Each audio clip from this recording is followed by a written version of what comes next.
Dari operasi kanker tulangnya kan tangan saya dikeluarin tulangnya. Terus dibersihin kankernya tuh dari tulangnya. Terus kamu bisa begitu-begitu? Iya, begitu-begitu. Jadi kenapa saya harus mencari kesempurnaan, padahal dengan kondisi sekarang aja saya udah ngerasa sempurna gitu kan.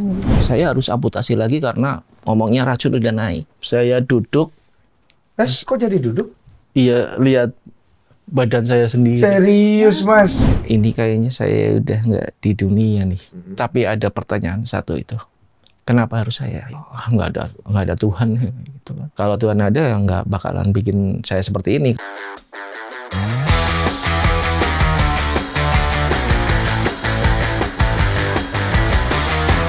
Lucu banget ya baju gue. Kucing. Nih, live cam. Kamu punya kucing nggak? Bener. Kucingnya kabur. Baru kabur kucingnya, nggak balik lagi. Ya Allah. Iya, sedih banget. Aku punya kucing banyak soalnya. Aku kasih makan live cam. Asik. Kamu tegang nggak? Enggak sih. Enggak ya, aman ya. Iya, aman. Coba aku lihat kamu tuh di sosial media, tangan kamu tuh bisa muter-muter. Iya. Yang sebelah kanan ya? Sebelah kanan tuh. Tuh. Jadi ini tuh nggak itu nggak ada sakit. tulangnya? Iya. Kamu Jadi serius? sepanjang 20 cm itu udah diangkat semua. Yang tadinya pakai pen, pakai tulang semen dan sebagainya, pokoknya semuanya udah dibersihin sekarang. Tulang yang bagian mana yang nggak ada? Dari bahu sampai sikut. Yang ini ada? Ada.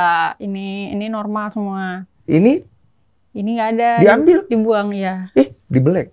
Iya, dibelek. Kok dibuang? Kok dibuang? Karena sebelumnya ada sakit kanker tulang, Bang. Kanker tulang? Iya. Ini ya gara-gara kecelakaan ya? Iya. Kamu pernah kecelakaan? Jatuh dari motor. Cerita gimana? Cerita coba ya. Jadi dulu tuh saya lagi mau main nih sama teman-teman ke tempat wisata gitu. Nah, saya ngebonceng teman dari jalan pegunungan gitu kan udah aspal itu udah bagus. Nah, waktu itu ada bapak-bapak ngelambai-lambai dari jauh. Nah, jadi otomatis saya fokus dong ke bapak itu. Nah, akhirnya saya nggak lihat jalan. Terus ternyata jalannya licin. Licin banyak lumpur gitu. Akhirnya motornya kepleset. Akhirnya tangannya yang kejeduk duluan kena aspal. Kejeduk? Iya, gitu. Patah? Nah, enggak ada luka sama sekali justru. Oke. Nah, setelah dipastikan ternyata bapak itu mau ngomong, hati-hati jalannya licin. Telat, gitu. Pak. Ya. Pak, telat dong. Pak, telat. Iya, telat dong. Iya, terus. Nah, terus setelah jatuh dari motor itu nggak kenapa-napa. Saya juga ngangkat motor sendiri waktu Biasa itu. aja. Tangan kanan biasa aja? Tangan kanan biasa, normal. Oh, nggak fatal? Nggak ada fatal, nggak ada sakit, nggak ada memar, nggak ada luka sama sekali. Terus?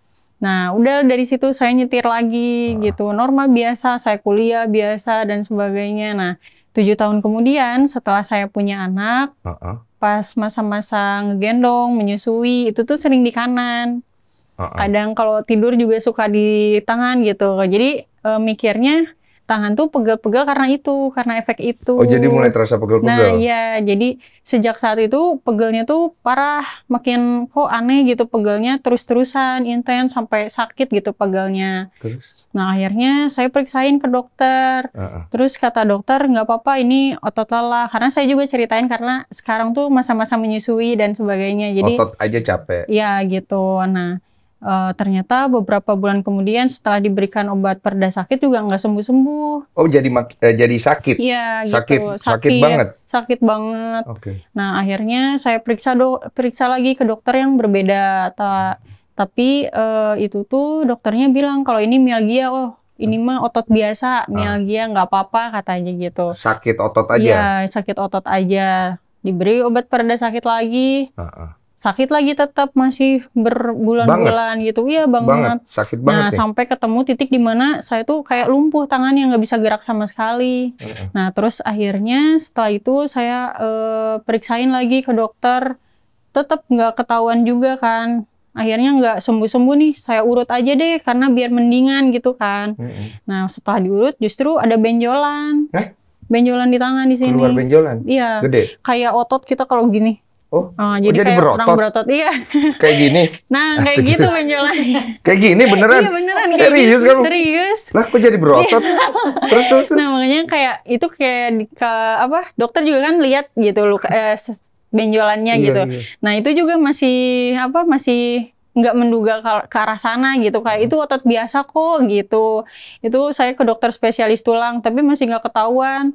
Nah terus saya akhirnya pulang lagi ke rumah. Nah suatu hari saya lagi cuci botol anak, terus saya lagi cipratin air gitu, tangan saya bener-bener sakit dan sebadan tuh nggak bisa ngapa-ngapain. Oh, kena langsung ke badan, iya, jadi lemes? Jadi lemes banget sebadan. Jadi udah benar-benar parah banget tuh sakitnya. Sampai saya di rumah kan cuma berdua sama anak. Saya cuma bisa nangis gitu. Bingung ini anak gimana, usia setahun nggak bisa lebih kan. Kayak nggak bisa ngapa-ngapain karena saking sakitnya. Oh, oke. Nah, dari sana tetangga datang bantuin jagain anak, suami pulang kerja kan. Nah, habis gitu suami bawa saya ke rumah sakit. Dari situ baru aja ketahuan kalau misalnya ini kemungkinan tumor tulang gitu. Nah, dari sana saya pergi lagi ke Bandung. Itu posisinya saya di Parung.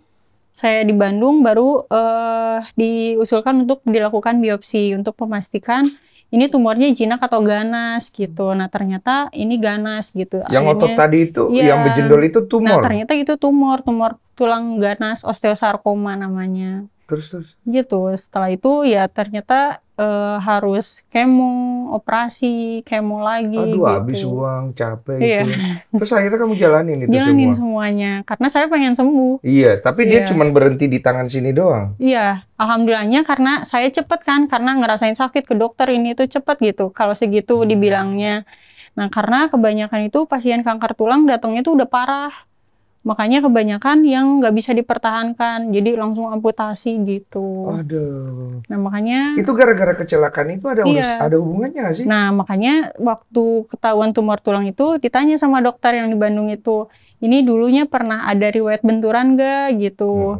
Nah, saya bayang-bayang itu ya kejadiannya 2014 itu. Nah, itu waktu saya periksain 2022. Gitu. Berarti udah sekitar berapa tahun tuh? 7 tahunan? Iya, 7-8 tahun. 7 tahun. Nah, apa urusannya benturan itu sama... Nah, mungkin ini efek jangka panjang. Kayak kemungkinan dulu tuh ada luka. Nah, karena luka dalam. Nah, karena luka itu, proses pertumbuhan tulangnya itu jadi nggak normal. Sehingga muncullah tumor gitu. Umur berapa sih waktu itu? Waktu itu kejadiannya 2014, usia berapa ya? 18-an? 19-an gitu. Kan udah berhenti dong pertumbuhan tulang harusnya. Kalau nggak salah pertumbuhan tulang usia 25 berhenti. Oh, oke. Nah, jadi itu mempengaruhi pertumbuhan tulang dan men-trigger tumor. Iya, betul. Yang akhirnya menjadi cancer. Iya. Terus kemudian akhirnya pengobatan nggak sembuh? Pengobatan, alhamdulillah pengobatannya semua lancar sampai selesai. Tapi karena dari operasi kanker tulang yang pertama ini ada infeksi, jadi akhirnya dari operasinya tuh? Iya, dari operasi kanker tulangnya kan tangan saya dikeluarin tulangnya. Terus dibersihin kankernya tuh dari tulangnya. Ada videonya. Kankernya tuh bentuknya kayak gimana? Kayak daging merah gitu loh. Oh, pokoknya dari sebelum saya di kemo tuh tulang masih lurus. Nah, waktu operasi setelah kemo ketiga itu tulangnya posisinya udah bengkok gitu. Pas dikeluarin tulangmu posisinya bengkok? Udah jadi gitu? Bengkok ya. Jadi pas dibersihin dari kankernya kan udah nggak ada tuh yang merahnya. Jadi sisa tulang yang putih itu bentuknya udah bengkok kayak gitu. Jadi emang kankernya itu menggerogoti tulangnya gitu. Kamu tahu ini dari mana? Dari dokter. Ada videonya. Kamu lihat tuh videonya? Iya, saya rekam dari HP dokternya langsung. Oh, nggak usah di-sharing ya? Nggak usah di-share. Nanti kita kena ban ya? Jadi kamu lihat tulang kamu itu bengkok? Iya, bengkok. Ada rongsan juga. Oke. Agak syok nih. Gue pertama kali didengar. Terus abis itu udah bersih? Abis itu direndam di cairan nitrogen gitu. Dibikin mati tulangnya, nggak hidup lagi. Kenapa dibikin mati? Ya karena biar untuk mencegah penyebaran kankernya itu. Jadi kankernya tulangnya berasal dibikin dari mati. si tulang? Iya. Makanya kanker tulang. Oh, gitu. Terus habis direndam, biar habis mati direndam, tulangnya? Udah mati, dimasukin lagi. Hah? Iya. Terus dimasukin nih? Iya, udah dimasukin nih. Saraf-sarafnya apa kabar tuh? Nah, alhamdulillahnya karena saya cepet gitu kan ke dokter waktu itu, saya operasinya pakai umum, makanya bisa cepet. Nah, waktu itu kondisinya, kata dokternya, waktu udah di black tuh ada kanker yang nempel di urat. Nah, untungnya keluarin lagi uratnya? Urat sama otot untungnya bisa dipisahin sama dokternya pelan-pelan gitu dengan hati-hatinya gitu. Makanya Oh, sampai pusing dokternya juga keluar ruangan operasi. Kita yang denger juga agak pusing ya. Maksudnya tulang kan udah beres, terus dia nempel di urat. Iya, ada sel kanker yang nempel di urat gitu sama di otot gitu. Untung aja bisa dipisahin sama dokternya, masih bisa dipisahkan. Nah, dimasukin lagi tulangnya pakai pen gitu, pakai pen dari untuk nyambungin sini sama sini kan. Terus. Nah, udah itu saya harus lanjut dong kemo ke 456. Nah, tapi sebelum kemo itu infeksi. Jadi luka jahitan yang sepanjang ini. Oh, ini ada berarti luka jahitannya? Iya, bocor gitu. Bukan bocor, kayak keluar nanah terus. Infeksi? Infeksi. Nah, akhirnya harus operasi. Operasi lagi? Operasi pembersihan infeksinya. Udah ditutup, tapi masih infeksi saat itu. Tapi karena takutnya udah lama nggak kemo, terus nanti jadi sia-sia kemo ke belakang, akhirnya ya udah kita hajar dulu kemo lagi sampai selesai. Nah, setelah kemonya selesai, itu sebenarnya dari awal mulai kemo itu tulang yang tadi bengkok itu udah patah sempurna. Jadi yang tadinya gini, bengkok, nah yang di tengah, gitu melengkung lah gitu. Nah yang melengkungnya itu yang di tengah-tengah udah patah. Jadi kayak udah berbentuk serpihan gitu. Udah patah sempurna lah, lepas satu sama lain. Oh, karena ya, karena kankernya tadi ya. Iya, tapi karena emang kankernya juga sebelumnya bikin tulangnya keropos. Nah setelah keropos, tulangnya patah, nggak bisa langsung operasi nih. Harus kemo dulu diberesin. Jadi selama 6 bulan sampai bulan Agustus, saya kondisinya tulang patah aja gitu terus ngaplek. Tapi ada rasa gitu. sakit? Sakit. Kasihan. Nah, makanya saya pakai gips terus. Biar mengurangi sakit tuh. Iya, untuk mengurangi sakit. Nah, akhirnya di bulan Agustus setelah kemonya selesai, dilakukan pemeriksaan lagi, alhamdulillah dinyatakan remisi karena tidak ditemukan lagi kankernya. Hilang lagi tuh. Iya, hilang sembuh. Oke. Nah, akhirnya itu botak-botak kamu? Botak iya, juga setahun ya? botak. Sama setahun full. Iya kan setahunnya kalau kemo kan dia ngehajar rambut. Iya, betul. Oke, terus. Nah, akhirnya di bulan Agustus saya ganti tulang. Setelah ganti tulang, iya, jadi yang tadinya kan nggak bisa dipertahanin lagi karena udah rusak gitu. Terus kamu ganti tulang apa? Ganti tulang jadi semen. Hah? Jadi dikeluarin tulangnya, dibuang yang kemarin semua. Dimasukin tulang semen. Iya, dari bentuknya semen. tulang. Iya, jadi nyetak langsung di tangan. Oh, nyetak langsung. Iya. Semen. Jadi semen yang di bangunan. Iya, kayak gitulah istilahnya. Tapi khusus untuk tulang, bukan semen bangunan. Oke. Tapi bahannya dari semen. Iya, betul. Tapi untuk tulang. Nah, iya. Pasang lah. Udah dipasang. Ini unik banget ya. Maaf ya. Iya. Udah dipasang tuh, dia masih infeksi. Dari yang tadinya tuh kan infeksinya yang dulu tuh infeksinya masih tutup daging gitu. Nah, yang infeksi sekarang itu tuh langsung ke tulang arahnya, ke tulang yang semen itu. Si semen? Ya, jadi dari yang segini, bulan depan segini, sampai nunggu operasi selanjutnya tuh kan baru ada panggilan beberapa bulan kemudian. Kondisinya luka segini udah lukanya. Bolong. Bolong di luar? Bolong, jadi kelihatan tulang aslinya, tulang yang semen itu. Aduh. Sepanjang segini. Jadi setiap hari saya gitu, cuci, iya. Aduh. Nah, setiap hari saya cuci itu. Dan ternyata dari proses itu, infeksinya ngabisin sebagian daging sama otot. Terus? Akhirnya operasi lagi, pembersihan lagi, ditutup. Nah, pas ditutup itu, dia nggak bisa nutup semua. Jadi, walaupun udah dijahit, masih kelihatan tulangnya. Nah, setelah operasi itu masih aja infeksi. Akhirnya digantilah tulangnya yang lebih kecil. Pakai semen lagi? Pakai semen lagi, tapi lebih kecil, sevolume jari gitu. Iya. Panjang kecil. Nah, dari operasi itu masih infeksi. Kebuka lagi semua segini 20 cm. Nah, jadi setiap hari saya cuci luka sendiri, gosok sendiri. Demam nggak tuh? Nah, anehnya itu kebanyakan yang infeksi, yang luka gitu demam. Alhamdulillah saya nggak pernah demam dari awal sampai sembuh. Jadi badan baik-baik aja? Iya. Cuma ngelihat ini sedih dong? Enggak. Ini udah buka-buka gitu? Nah, justru orang-orang tuh anehnya kalau saya itu biasa aja gitu. Nyuci luka sampai berdarah pun orang lain yang ngelihat yang ngeri. Iya sih. Iya. Kamu nggak sedih gitu atau itu sembari nangis gitu bersihinnya? Enggak. Malah ketawa-ketawa ngeliatin orang kegelian, kesakitan. Kamu udah cek psikiater kan? Aman kan? Terus abis itu sampai akhirnya dokter tuh memutuskan kita sembuhin dulu deh infeksinya, coba kosongin dulu. Kanker udah beres, ini infeksi. Iya, baru kita nanti pasang tulang stainless coba gitu. Oke, bersihin nih. Sembuh nggak infeksinya? Dari yang dikosongin itu, dioperasi lagi kan, kosongin, sembuh nih kayak gini sekarang kondisinya. Udah enak, ini istilahnya titik terenak enak lah, terbaiknya terbaik di 3 tahun ini gitulah. Nah terus setelah itu saya minta dong sama dokter, dok gimana kalau misalnya saya nggak perlu lanjut nih pasang tulang stainless? Ya sudah, nggak apa-apa gitu. Oh jadi kamu nggak mau ngambil pilihan tulang stainless ya? Karena udah nyaman gitu. Karena kan kalaupun memang pengen pasang gitu ya, untuk bisa fungsionalnya jalan lagi, ototnya kan udah hilang sebagian. Kita harus ngarik otot dari punggung. Jadi ini sekarang posisinya, kamu bisa angkat tangan nggak sih? Enggak. Karena nggak ada penopangnya tuh, jadi dibantu. Oh tapi yang ini bisa? Bisa, semua normal, udah diperiksa juga, tenaga semua normal seperti tangan pada umumnya. Udah sembuh ini? Iya, infeksinya udah sembuh? Udah tutup, udah jadi kulit kan ya? Iya. Cuma ada bekas aja? Iya, ada bekas. Terus kamu bisa begitu-begitu? Iya, begitu-begitu. Pokoknya kayak... Kamu bisa ke belakang gitu? Dibantu paling. Oh. Kayak gitu. Oh, nggak sakit itu? Enggak. Kayak tangan normal aja, biasa. Ih. Wow. Jadi secara fungsi ya udah gitu aja, cuman masalahnya nggak bisa diangkat aja. Jadi banyak banget lah resikonya, karena banyak juga yang bilang ke saya kalau operasi punggung tuh resiko kelumpuhannya, meninggalnya banyak yang cerita gitu. Jadi saya juga kan takut ya. Jadi kenapa saya harus mencari kesempurnaan, padahal dengan kondisi sekarang aja saya udah ngerasa sempurna gitu kan. Kamu tahu bersyukur sih orangnya. Memang kalau orang pintar bersyukur itu, dia akan mendapatkan kebaikan setelah itu. Cuman dari semua ini kan biaya habis ya, banyak ya. Habis berapa banyak kamu?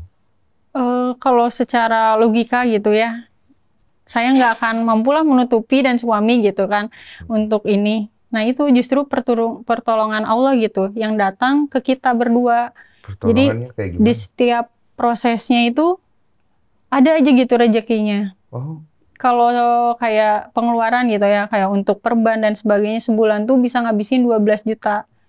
Belum sama biaya operasi dan sebagainya, karena sebagian nggak pakai BPJS. Akhirnya kita pakai umum. Sebenarnya itu kita nggak pegang uang sama sekali. Jadi H-3 tuh benar-benar kita nggak ada uang. Target tuh 100 juta kan untuk operasi kelas 3.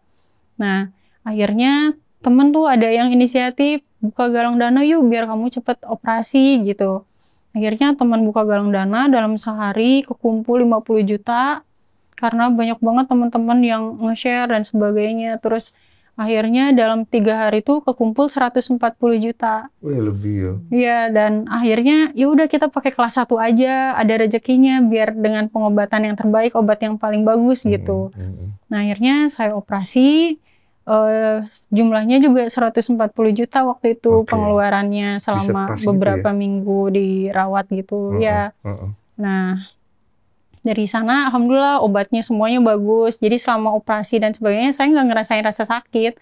Cuman emang kayak berat gitu, nggak bisa diangkat dan sebagainya. Jadi perlu dibantu untuk bangun dan sebagainya. Nah alhamdulillah jadi pokoknya kebaikan-kebaikan suami saya gitu, niat-niat baik suami saya kepada saya tuh ya Allah berikan solusinya gitu. Jadi kamu udah berdamai dengan keadaan kamu sekarang? Ya alhamdulillah sejak saya divonis kanker pun saya justru tidak memandang ini suatu musibah, tapi ujian yang membuat saya merasa saya didewasakan oleh ini. Saya justru merasa banyak kebaikan-kebaikan yang kita berdua dapatkan dari mana-mana gitu. Kalau istilahnya di titik tersulit itu biasanya orang-orang pergi kan. Nah beda sama kita berdua, di titik kita tersulit terendah tuh justru orang-orang hadir gitu, menyempi kita. Bahkan orang-orang yang nggak kenal pun berdatangan membantu kita berdua gitu. Alhamdulillah. Cuma kan kamu itu apa ya, awalnya itu kan baik-baik aja ya. Terus kemudian tertimpa musibah dan musibahnya panjang, complicated dan segala macam. Pastikan kamu nggak tahu apa yang akan terjadi di diri kamu di masa depan. Ada sampai di titik di mana kamu benar-benar udah kayak ibaratnya menyerah dan ngomong sama Tuhan, lu nggak kuat nih Tuhan, segala macam, ada? Beberapa kali pernah. Beberapa kali pernah, dan itu normal kan ya? Kalau menurut saya wajar. Karena orang tuh banyak yang tahu juga kan, karena kalau kanker tulang tuh istilahnya kanker tersakit lah, karena posisinya di dalam, tulangnya tumbuh, nusuk-nusuk daging dan sebagainya. Makanya saya pernah ada di titik kayak selama 3 hari, bener-bener 3 hari itu nggak tidur sama sekali, karena bener-bener ngerasain sakit yang nggak nggak bisa diredakan gitu. Kayak obat-obat morfin, Durogesic yang pereda-pereda sakit sampai yang tinggi pakai morfin gitu. tuh. Nggak ngaruh sama sekali. Jadi saya cuma bisa nangis, benar-benar nguatin, ngumpulin tenaga lah istilahnya untuk bertahan hidup lah gitu. Jadi untuk ngerespon lingkungan pun nggak bisa waktu itu, kayak buat ngobrol aja tuh saya simpen gitu, jangan keluarin tenaga buat itu gitu. Jadi untuk menahan rasa sakit pun itu menguras banget. Kamu sempat komunikasi nggak sama Allah, sama Tuhan? Iya, kayak awalnya kan dulu pernah berdoa tuh, ya Allah sembuhkan saya gitu, berikan saya kesempatan lagi, saya ingin mendampingi anak. Nah waktu di titik tersakit itu saya benar-benar udah nggak kuat, tenaga udah nggak kuat, wah mata juga udah cekung banget lah. Orang tua pun, mertua dan nenek gitu 24 jam tuh baca Quran untuk saya gitu ya di pinggir kasur di rumah dengan kondisi saya diinfus di rumah. Saya berdoa gitu sama Allah, ya Allah, kalau misalnya memang waktu saya udah selesai, saya ikhlas, saya nggak apa-apa, saya udah nggak kuat lagi gitu kan. Udah di titik itu. Ya. Jadi tapi alhamdulillahnya tuh di saat saya seperti itu lagi down dan jatuh-jatuhnya merasa nggak ada harapan tuh, suami saya tuh selalu hadir gitu. Dia yang selalu membuat saya termotivasi lagi untuk semangat lagi, terus lebih sadar lagi kalau misalnya insya Allah kalau misalnya memang belum waktunya untuk meninggal, akan ada jalannya gitu. Kamu juga nggak akan meninggal kalau belum waktunya gitu. Ya udah, kalau misalnya memang aku nggak bisa jadi alasan kamu untuk semangat hidup, coba lihat anak kamu, dia butuh kamu gitu. Jadi nggak apa-apa kalau misalnya kamu nggak mau nggak mau hidup lagi untuk aku atau untuk siapapun gitu. Tapi tolong lihat anak kamu, dia yang paling membutuhkan sosok ibu seperti kamu gitu. Makanya itulah menjadi semangat saya lagi. Apalagi aku dengarnya kamu tuh sulit punya anak ya?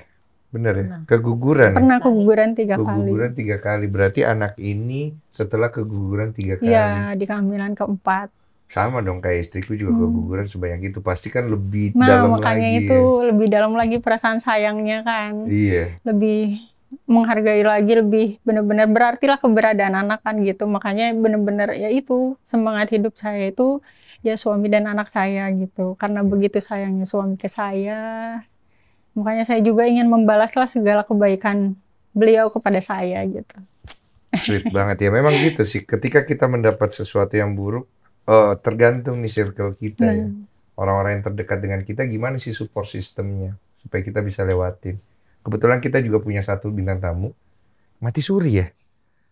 Udah meninggal ya? Bagaimana sih? Iya. Dilindas kereta api. Nih orangnya udah di sini ya. Kita panggil dulu masuk ya. Mas Army. Oke, ini dia orangnya. Ini saya nggak tahu nih. Bagaimana ceritanya? Mas Army, kenalan dulu. Iya. Army. Dilindas kereta api. KRL. Kok bisa? Awal ceritanya itu mau jemput ibu teman, Bang. Ya. Waktu itu tahun 2006. Nah, awal jemput itu awalnya saya udah kalau perasaan nggak enak itu nggak ada sama sekali. Ibaratnya, tapi ada penolakan. Saya tunggu di sini aja deh. Nggak, yuk masuk aja gitu kan. Dari awal jemput itu udah bangun kesiangan, udah kamu aja yang jemput. Teman itu belum hafal daerah Jakarta waktu itu kan. Udah ditemenin nggak? Iya udah temenin. Sama sekali saya nggak ada perasaan nggak enak atau apa. Tiba-tiba kita masuk. Kebetulan teman saya itu keluarga bapaknya itu kerja di PT KAI itu. Nah pakai akses kartu masuknya. Masuk kita. Nunggu di peron, berdiri di peron, pas berdiri di peron, saya habis terima telepon tuh, di peron saya terima telepon, pas udah selesai saya masukin, saya datengin teman saya, mau cari rokok gitu kan, cari pedagang asongan dulu kan masih ada pedagang asongan gitu kan, ayo cari rokok, pas hadap ke belakang itu dari belakang bang, lari dia ke arah saya. dorong pas KRL. Kenapa didorong? Nggak tahu waktu itu motifnya apa. Saya sampai sekarang pun keluarga belum tahu sampai detik ini. Jadi kamu di pinggir rel itu kan? Di peron. Terus ini kereta KRL lewat. Tiba-tiba dia dari belakang dorong kamu nggak lihat? Nggak lihat. Das! Iya, dorong. Jadi posisi kereta itu sekitar 3 meter lah. Oke. Nah, saya didorong, saya pas lihat gitu. Jatuh, kamu jatuh? Iya, saya ikut tarik orang itu. Oh, narik. Jatuhin bareng gitu. Terus? Begitu jatuh, udah refleks saya lihat kereta di sana udah jalan kan. Saya jadi posisinya gini ya. Ini kan relnya gini kan. Nah, saya gini. Saya langsung refleks gini. Muter. Oke. Tapi kakinya malah nahan kereta itu. Oh, kakinya nahan gitu? Nahan, iya ini. Karena kan waktu muter kan keangkat gini kan. Iya. Refleks gitu kan. Aduh. Udah ke ini saya nahan gini, dibalik gini. Jadi kayak gini, dibalik lagi jadi kayak gini. Udah. Kegulung-gulung? Kegulung. Di rodanya itu? Di bempernya. Oh, di bempernya itu? Rel itu. Jadi ngikut? Iya, ngikut terus. Berapa jauh? 10 meter. Aduh. Terus akhirnya kelepas sendiri tuh? Nah, yang heran dulu kan KRL itu masih sempit nih di loko yang pertama itu. Itu jarak saya ditemukan di gerbong nomor 5. Jadi untuk masuk kamu ke belakang dong? Ke belakang. Aduh. Teman saya nyariin di di kepala ya, lokonya itu nggak ada, dia telusuri terus. Berhenti keretanya? Berhenti. Itu kan KRL yang mau nurunin penumpang dan naikin penumpang. Oke. Nyari kamu ada di gerbong 5 belakang situ? Nomor 5. Udah nggak sadar? Sadar saya. Hah? Ditarik teman saya ngertinya saya udah mati kan bang. Begitu ditarik, udah teman saya nangis sambil nutupin koran. Jadi pengunjung di situ itu cuma nutupin kaki saya masih utuh semua. Ditutupin cuma yang sebelah kiri kan celananya udah belibet di dagingnya itu kan. Yang sebelah kanan udah gini. Nah, udah ditutupin, saya bangun gini. Saya bangun pada teriak semua, mas itu temennya masih hidup gitu kan.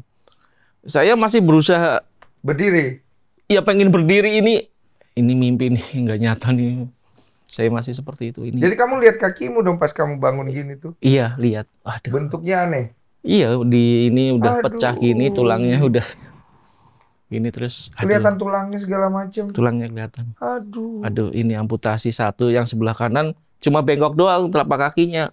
Masih bisa dibenerin, nah ini masih bisa membayangkan seperti itu saya. Masih positif thinking ya? Iya, masih bisa dibenerin. Nggak apa-apa lah kaki satu kayak gitu kan. Kamu mikirnya gitu? Tiduran lagi.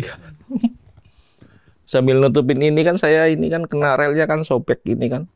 Saya tutupin terus karena ini yang ngucur terus kan ini. Darahnya. Kalau yang ini mau udah kayak hancur. Hancur udah darah udah itu semua. Aduh. Begitu pada teriak, itu mas masih hidup.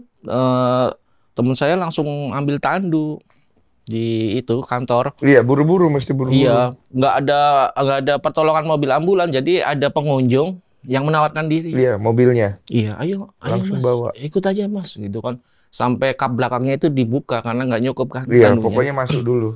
Masuk bawa ke. Kamu sadar itu? Sadar. Dan sakit? Waktu kecelakaannya memang nggak merasakan sakit, cuma waktu itu saya udah mendengkur, udah di sini kerongkongan, udah kayak gitu, udah nggak kuat banget. Pengennya minum. Oke. Dehidrasi yang luar biasa banget. Shock ya? Iya, jadi. Enek nggak? Enggak. Oke. Terus pas teman saya udah ngobrol sama ibunya udah ketemu, jadi satu mobil sama ibunya. dengar suaranya semua lah. Begitu dibawa di rumah sakit. Di situ kan memang dari awal saya kecelakaan kan nggak pingsan gitu bang. Jadi begitu di rumah sakit juga nggak boleh tertidur saya. Kenapa? Biar ada aktivitas, jadi dibangunin terus. Oh Mas Army, Mas Army apa kabar? Iya itu kan gitu. Waktu itu saya mau bercandain ini berapa? Mau saya jawab 2 gitu kan? Buat bercanda. Gitu kan? Wah ini luar biasa sekali nih. Otak normal dok kayak gitu kan. Dia kan teriak. Fungsi otak masih jalan dengan baik. Ini di mana? di rumah sakit gitu kan. Oh ya udah, bisa komunikasi, bisa. Jangan tidur ya Pak Army, jangan tidur gitu. Saya ditepukin terus. Saya udah lewat terus kayak gitu. Iyalah. Udah nggak kuat. Yang ngorok itu yang saya itu nggak kuat. Nggak kuat gitu. Udah di sini tuh. Udah di sini. Terus katanya sempat mati suri ya? Ya, Sempat waktu ngalamin. Jadi saya bilangnya pindah alam aja lah, jangan mati suri ya. Pindah alam aja. Iya, pindah alam itu aja. Di waktu yang itu. Iya, jadi maaf ya, jadi kita dengerin dulu ya. Monggo. Jadi begitu saya dibius itu lokal. Setengah loh. Iya. Ini nggak kerasa nih. Iya, nggak karena dokter nggak berani total karena takut lewat. Iya, saya posisi nggak pingsan. Nah, begitu itu saya koma. Oke. Sadar lagi. Oke.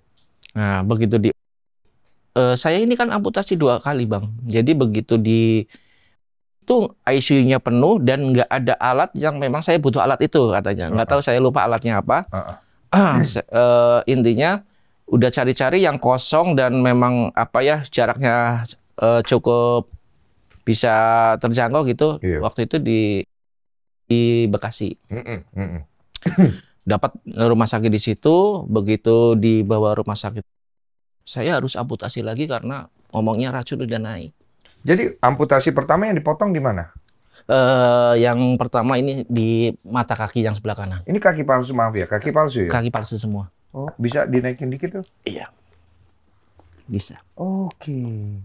Oh, udah kayu. Apa sih, bahan apa ya? Ini kayak engsel. Oke. Sama yang kanan juga begitu? Kanan sama. Fiber. Kemudian dipotong dulu bagian bawah ini sini. Ini yang tadinya sebelah kiri itu di bawah lutut. Oke. Jadi di atas lutut segini. Oke. Yang tadinya ini di mata kaki jadi segini. Oke. Terus mesti dipotong lagi? Harus dipotong lagi. Waktu itu saya sadar, komunikasi dokternya pun saya mendengarkan itu. Terus itu yang mungkin salah satu yang waktu itu saya buat cekelnya gini, harus menyiapkan administrasi dulu baru diurus. Itu saya sampai ngomong sama dokternya, sampai saya bercandain, Dok, iya Pak Army ada apa gitu kan. Ini katanya racunnya udah naik ya? Iya, kalau keluarga saya belum bayar administrasi, racunnya sampai mana ya? Sampai sini ya? Berarti saya harus dipotong di sini ya, Dok? Berarti nanti saya pakai barang palsu ya gitu. Saya ngomong sama itu, dokternya begitu, terus dokternya langsung, Sus, bawa langsung ke ruang operasi gitu. Karena melihat semangat saya waktu itu. Iya, tapi bisa ada kemungkinan sampai ke sini kan? Iya. Harus nunggu administrasi, kalau nggak ada uang untuk bayar, mau sampai mana racunnya? Betul. Saya ngomong seperti pertanyaan itu. Kok ada racun ya jadinya ya? Karena oli ya. Mungkin oli terinfeksi karena terlalu lama durasinya. Oke. Dan mungkin nggak terlalu bersih karena pertolongan pertama dia harus menyelamatkan pendarahan dulu. Potong lah. Potong. Tidur.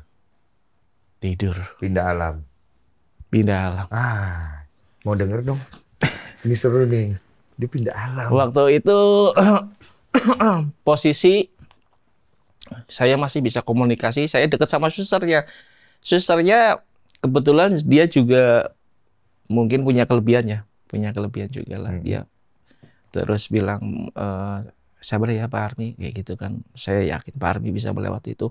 Habis ngobrol, saya sesak napas. Karena memang di sini kan saya kena. Di dada ini ada cairan.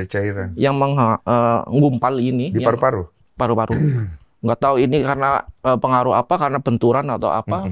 Intinya saya habis diselang masukin itu untuk ngambil cairan itu. Tiba-tiba napas hilang? Iya. Itu langsung susternya, perawatnya langsung hubungin keluarga di depan bahwa saya dikasih cuma waktu 2 jam. Minta doanya gitulah. Ini lagi kritis gitu kan. Tapi udah garis? Udah garis. Berarti udah pergi dong? Iya, saya duduk. Kok jadi duduk? Iya, lihat badan saya sendiri. Serius, Mas? Enggak serius, Pak. Aduh. Enggak serius, Mas. Serius. Jadi, aduh. Tunggu. Itu yang di film toh, iya kan? kan gini tidur, Iya. terus bangun toh, Iya. kamu kan ngerasanya, kok gue bisa duduk gitu kan? Iya, nggak ada apa-apa. Nggak ada apa-apa. Nggak ada apa-apa. Nengok gitu. Iya. Loh, kok ada badan saya? Iya. Shock. Shock. Ya, saya masih bingung aja itu. Masih Iya, udah mencerna ini, wah halusinasi nih. Saya selalu membantah itu. Halusinasi. Itu dokter udah, ya udah, ambil pacu. Tunggu, tahan. Iya. Kamu duduk gini kan? Dokter datang. Udah. Kamu lihat badan mulai dikerjain nih. Iya, lagi di pompa. Kamu di mana posisinya? Udah berdiri. Oh, udah berdiri. Berdiri. Saya sampai melihat, saya pegang badan saya kayak gini. Bisa pegang? Iya, masih ada. Ada rasa? Ada. Kayak gini? Kayak gini sama. Begitu udah hitungan melebur itu, Bang. Melebur apa? bayangannya udah hilang, udah nggak ada keramaian itu, tiba-tiba udah nggak ada di situ. Oh, kamu hilang? Udah di tempat lain, udah suasananya udah di tempat lain. Udah. Kayak ibaratnya kayak kita tiba-tiba tidur, bangun, ada di tempat lain gitu kan ya? Iya. Oke. Gitu.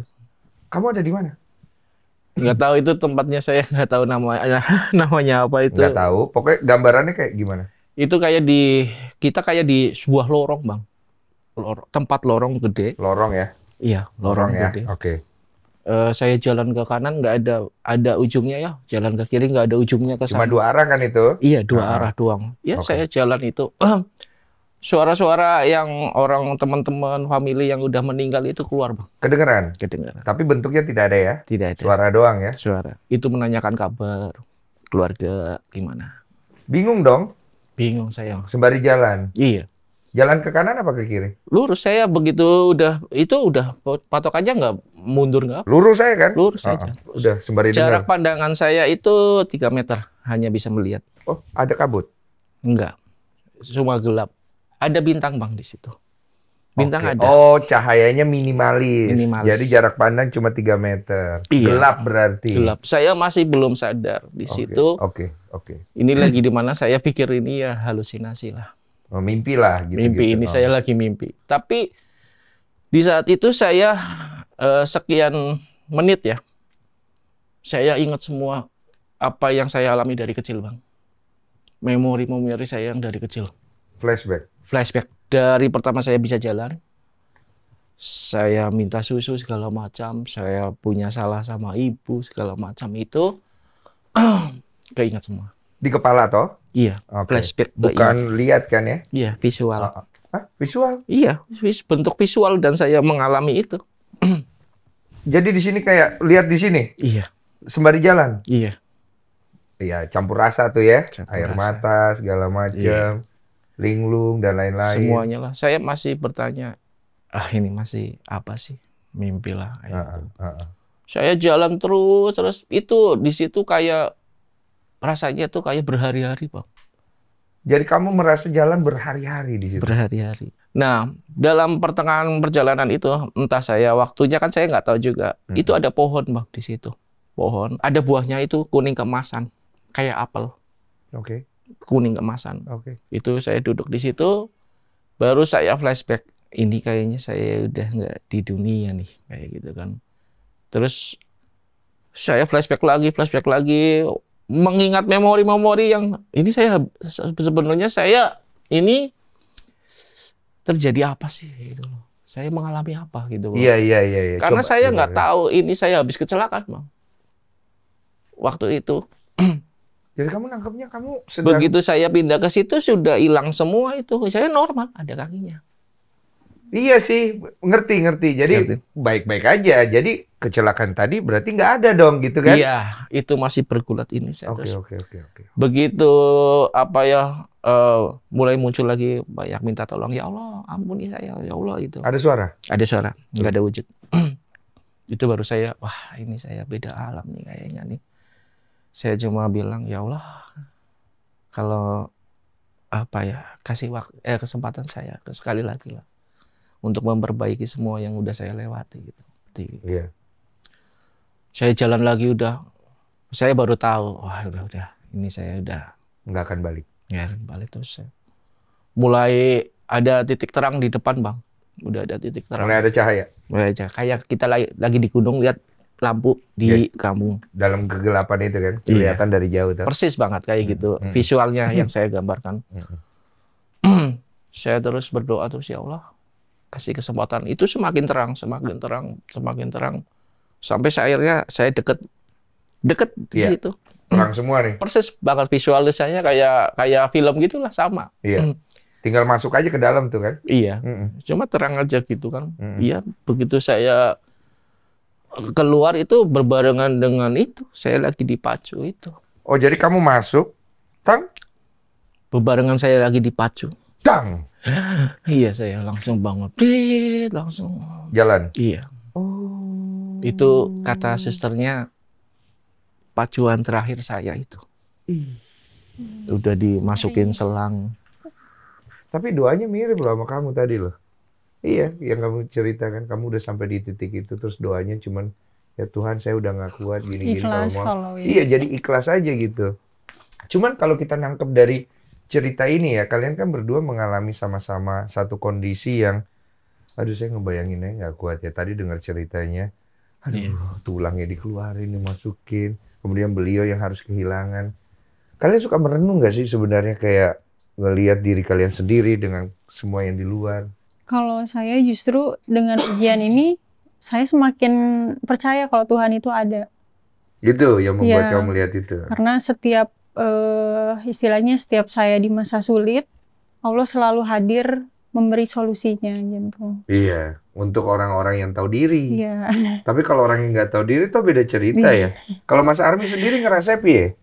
Ya, Allah itu kan kalau kasih cobaan itu nggak akan pernah berhenti ya. Setelah kita kecelakaan terus Allah, udah ujiannya selesai gitu. Enggak. Iya. Terus kita mau sukses, kita mau kaya atau mau jadi orang biasa, itu selalu ada ujian terus. Nah, di saat itu kan saya sempat membenci sama Tuhan.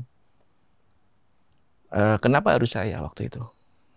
Seakan seperti mempertanyakan hal itu. Kenapa harus saya? Mungkin mbaknya juga mengalami juga pasti. Ya? Kita semua semuanya. Mengalami. Walaupun dalam hati kita sudah berdamai dengan diri kita sendiri. Dengan keadaan. Tapi ada pertanyaan satu itu. Kenapa harus saya? Ya. Sampai hari ini? Itu proses. Berjalannya waktu yang akhirnya bahwa kita sadar diri, oh ya, ada yang terbaik buat kita. Iya, itu proses penerimaan. Proses penerimaannya itu seperti itu. Kalau mental masing-masing, karena kayak kita makan aja punya porsi masing-masing, begitu juga mental. Jadi pikiran saya waktu itu ya Allah, kenapa harus saya gitu kan? Saya saat itu sedang benar-benar mendekatkan diri sama Allah, Bang. Oh, lagi pada proses itu? Pada proses itu. Aduh, benci banget pasti. Ya, saya 1 tahun bahwa nggak ada Tuhan gitu kan. Kalau Tuhan ada ya nggak bakalan bikin saya seperti ini, karena waktu itu kan umur saya masih 25 tahun. Iya. Saat kejadian. Kalau lo rasional berpikir dengan apa yang sudah terjadi, ngapain juga harus percaya? Iya. Atau percaya juga aku dibeginikan? Iya. Betul kan, begitu kan, iya. Rasional berpikir. Itu sulit loh untuk akhirnya bisa nerima. Iya. Terus proses penerimaannya gimana? Proses penerimaannya bahwa yang saya pikir nggak bisa, saya bisa lakuin. Walaupun ada batas-batasnya. Ada batas-batasnya? Iya. Jadi kayak riset dari nol lagi gitu ya? Iya. Kembali ke nol. Iya. Kembali ke tengah-tengah, untuk jalan ke satu lagi, oh ternyata saya bisa ya dengan kondisi seperti ini. Oh, level kedua, oh saya bisa ya. Kayak kita main game aja gitu. Iya, Bang. Mulai ada rasa bangga, percaya diri pelan-pelan mulai kembali. Iya. Dan mulai ibaratnya circle kita mulai berubah-berubah. Jadi yang teman lama nggak datang, ada teman baru yang datang, support system. Saya filter. Iya, itu akan ke filter karena proses pendewasaan kita saat itu kan cara kita berpikir bahwa teman datang dan pergi itu akhirnya kita jadi belajar. Jadi belajar bahwa oh ya udah ini memang mereka punya kesibukan sendiri-sendiri atau apa, bukan lebih bisa ngerti. Iya, itu yang saya lebih mau ngerti orang lain. Betul. Dan akhirnya pelan-pelan mulai ngerti diri sendiri. Iya. Air mata banyak tapi ya. Air mata? Iya, ya. Saya waktu itu jujur Bang, waktu itu saya nangis 1 hari itu. Seharian ya? Iya, karena mental itu Karena mentalnya saya bukan berarti, waduh saya dapat jodoh enggak ya gitu kan. Malahan saya, aduh nanti saya naik motornya gimana gitu kan. Ngelanjutin hidupnya gimana? Iya, terus saya harus bagaimana ya? Apa yang saya nanti pakai kaki palsu gimana kayak gitu. Itu satu hari saya down, nangis sejadi-jadinya. Perang sama diri sendiri. Iya, saya ditemenin suster itu dia membiarkan saya, itu yang jadi saya belajar juga. Dia nggak ngomong, sabar ya Pak, sabar ini udah jalani. Enggak, dia diem aja.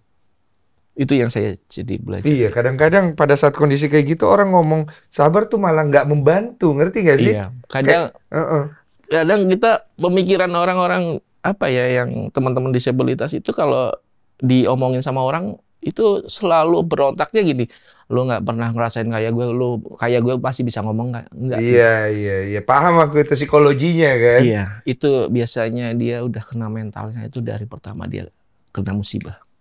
Iya, kalau setahu aku kan ada beberapa fase. Pertama tuh marah. Kamu pernah marah nggak waktu pertama kali ngalamin ngamuk gitu loh dengan kondisi kamu? Lebih ke bertanya-tanya sih kalau nggak saya. marah, nggak sampai marah? Nggak. Tawar-menawar? Enggak sih, lebih ke ya Allah kalau emang ini ujian untuk saya, bantu saya untuk melewatinya dengan baik gitu aja sih. Oh, cepet jadinya kamu ya? Iya. Kalau Mas Army sempat marah? Enggak. Nggak marah? Cuman apa? Tawar-menawar ada nggak? Enggak. Nggak Ya ada? itu cuma kenapa harus saya itu aja. Awal-awal doang sih. Oke. Saya itu mengembalikan mental itu cukup cepat. Yang sulit itu mengembalikan dunia saya yang lama sama yang Iya, sekarang. udah beda. Jadi yang tadinya saya pakai ada kakinya, sekarang pakai kaki palsu, itu ada tahapan-tahapan yang jalannya harus begini. Kalau naik tangga saya harus begini gitu. Iya. Cuman Gitu. kadang-kadang kan kita ada momen di mana melihat diri sendiri dengan kondisi seperti itu sedih sendiri. Masih ada nggak momen-momen gitu? Kalau untuk sekarang alhamdulillah enggak, tapi selama proses saya berjuang merawan kanker ini Ada. hampir setiap hari. Iya, ngelihat, ngeratap Iya. sendiri. Tapi akhirnya capek juga Iya, ngeratap. Ya gitu. udah deh jalanin. Iya gitu. Mas Army juga sama tuh? Sama. Ada ya? Sampai hari ini? Enggak. Apa yang membuat kalian bisa ngomong enggak? Inilah. Kalau dari saya sendiri, mungkin kan secara fisik untuk sekarang yang dirasakan ya saya kehilangan tulang aja, jadi tidak bisa beraktivitas seperti normal dan biasanya. Tapi di balik itu banyak hal bahkan tak terhingga gitu yang bisa disyukuri. Seperti bisa bernafas, melihat, mendengar, itu tuh hal-hal yang tidak kita sadari, namun ternyata nikmatnya besar sekali gitu. Kalau disadari. Iya, beraktivitas normal minimal untuk mengurus diri sendiri aja itu udah luar biasa untuk saya. Karena saya pernah merasa, pernah berada di titik saya tidak bisa apa-apa dan harus diurus oleh orang lain gitu. Makanya itu seminggu saya diurus sama orang lain. Makanya dari sana saya tuh berharapnya ya Allah kalau boleh izinkan saya minimal saya bisa mengurus diri saya sendiri. Saya tidak ingin merepotkan orang lain. Gitu. Padahal itu simple ya. Iya. Kadang-kadang kita nggak sadar bahwa itu udah suatu yang berharga banget Iya, ya. benar. Itulah rasa syukur. Mas Army gimana nih? Pertama saya melihat kaki saya itu sadar. Hmm. Pas kecelakaan itu ya udah. Ya ini yang akan saya terima. Beda cerita kalau saya nggak pingsan mungkin. Waktu saya pingsan waktu kecelakaan mungkin beda cerita ya. Begitu saya proses ke rumah sakit, terus saya yang jelas sih marah ke diri sendiri ya, ke orang lain enggak sih. Yang itu tadi pertanyaan kenapa harus saya itu. Ya saya menjalaninya ya dibikin happy aja. Mau nggak mau, kayak nggak ada pilihan lain ya. Iya, kadang-kadang teman-teman gini suka melihat kita itu, kamu ketawa dalam kebohongan. Iya, kayak pura-pura. Berarti saya harus sedih gitu. Iya sih, cuma memang sulit dinalar. Iya, kayak pura-pura kuat gitu ya. Iya, mas saya ketawa kayak gini aja salah gitu kan sama teman-teman. Kamu tuh sebenarnya sedih. Maksudnya gimana? Aku harus gimana coba? Memang begitu. Orang tuh suka ngerasa paling tahu perasaan orang lain gitu, ya. kan. Iya, sih paling tahu gitu. Iya, orang saya diem aja gini ya. Padahal kita kan sebagai laki-laki kan kadang kosong aja gitu ya, Bang. Kosong aja, ngelamun aja kayak gini. Kosong aja itu. Nanti tiba-tiba kamu kepikiran itu.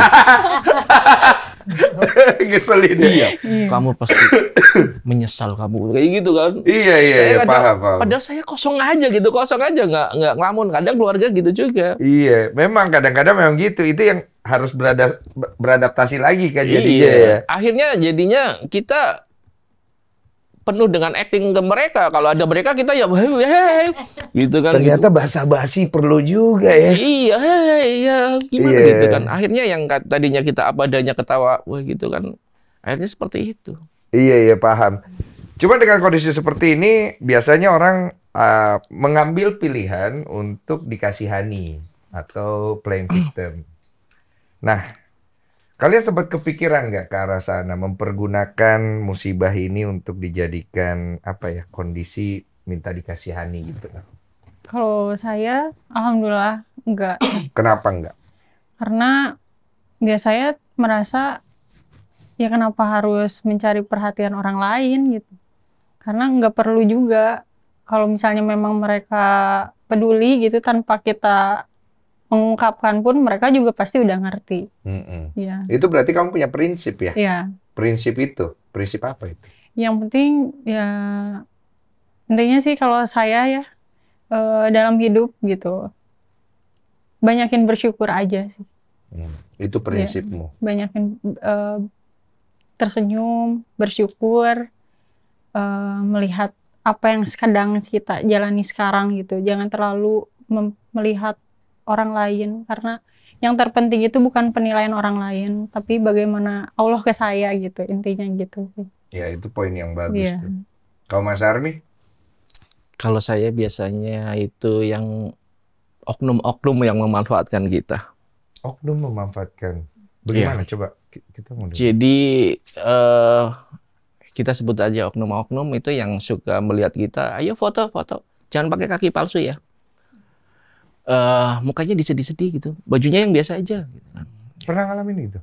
Dari awal saya proses kecelakaan itu kan oknum itu mencari data-data orang-orang disabilitas. Buat apa?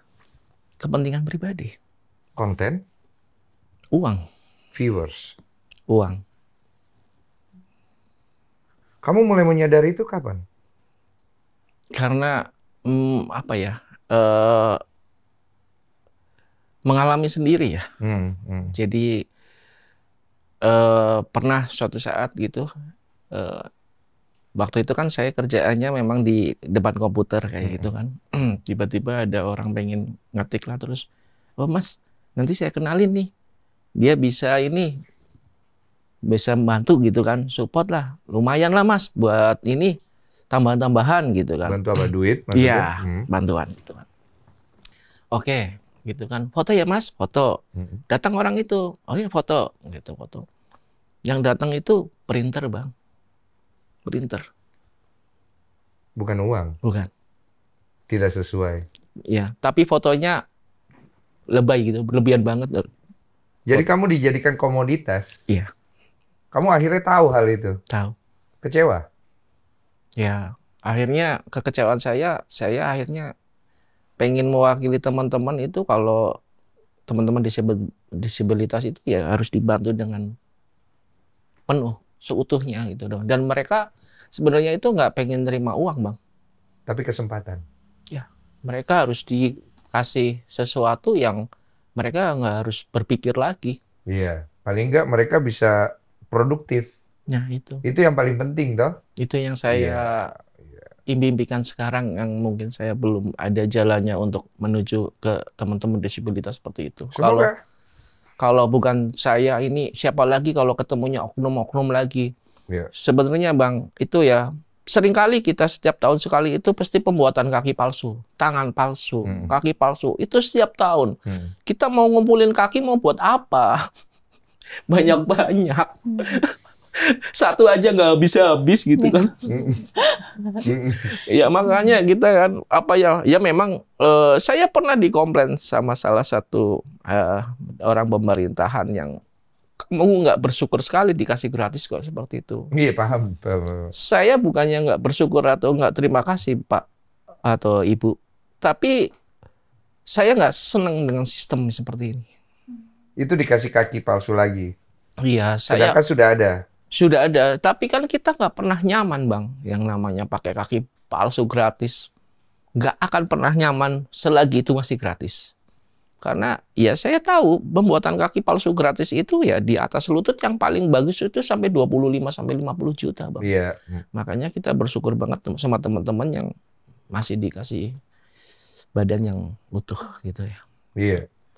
Jadi Itu. ini ya, kalau aku lihat teman-teman disabilitas itu yang diharapkan adalah kesempatan untuk membuktikan bahwa mereka juga masih bisa bermanfaat. Benar. Itu Jadi poinnya.